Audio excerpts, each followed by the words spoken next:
दोस्तों, सबसे पहले सब्सक्राइब करें, नोटिफिकेशन बेल दबाएं और सबसे पहले वाली ऑप्शन ऑल करें, जिससे हमारी आने वाली नई वीडियो की नोटिफिकेशन आपको फ़ौरन मिल जाएगी। जय श्री राम भक्तों। दोस्तों, ये कथा लालच पर आधारित है। कथा को पूरा सुन के लाइक जरूर कीजिएगा और शेयर भी कीजिएगा। चलिए कथा की ओर चलते हैं। आज की कथा है लालची बुढ़िया। आइए कथा श्रवण करें। किसी गांव में एक सास और बहू रहती थी। सास बहुत दुष्ट थी और अपने बहू को बहुत सताती थी। बहू बेचारी सीधी साधी सास के अत्याचारों को सहती रहती थी। एक दिन तीज का त्योहार था। बहू ने अपने पति की लंबी उम्र के लिए व्रत रखा था। मोहल्ले की सभी औरतें अच्छे अच्छे पकवान बना रही थीं। नए नए कपड़े पहनकर और सज संवर कर मंदिर जाने की तैयारी कर रही थीं। पर सास ने अपनी बहू से कहा, अरे कलमुही, तुम बैठे बैठे यहाँ क्या कर रही है? या खेत में मक्का लगा है, कौवे और तोते फसल नष्ट कर रहे हैं, जाकर उन्हें उड़ा। यहाँ बैठी बैठी मेरा मुंह मत देख, खेतों की रखवाली कर। बहू ने कहा, माँ, आज मेरा व्रत है। मैं तो पूजा की तैयारी कर रही थी। आज मुझे मंदिर जाना है। कृपया मुझे मंदिर जाने दें पूजा पाठ के लिए। सास ने कहा, तुम सज सवर कर मंदिर जाकर क्या करेगी? कौन सा जग जीत लेगी? बहू को गालियां देने लग गई।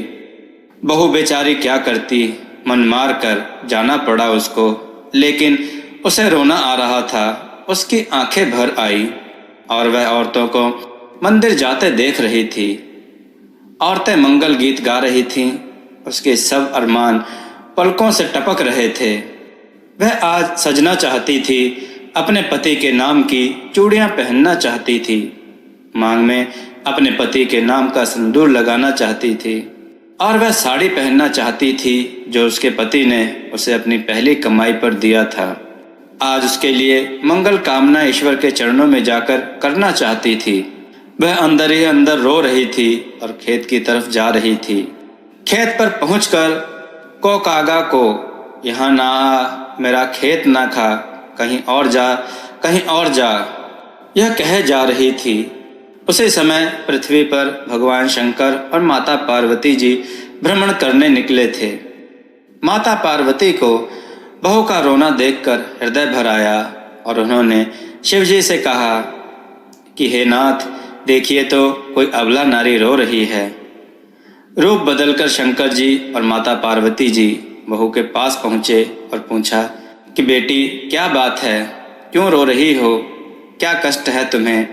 हमें बताओ, हो सकता है हम तुम्हारी कुछ मदद कर सकें। तो वह बोली कि मैं अपनी किस्मत पर रो रही हूँ। आज तीज का व्रत है। गांव की सारी औरतें पूजा पाठ कर रही हैं और मेरी सास ने मुझे यहाँ कौवे उड़ाने के लिए भेज दिया है और मैं अभागी यहाँ कौवे उड़ाए जा रही हूँ। भोले बाबा को बहू पर दया आ गई।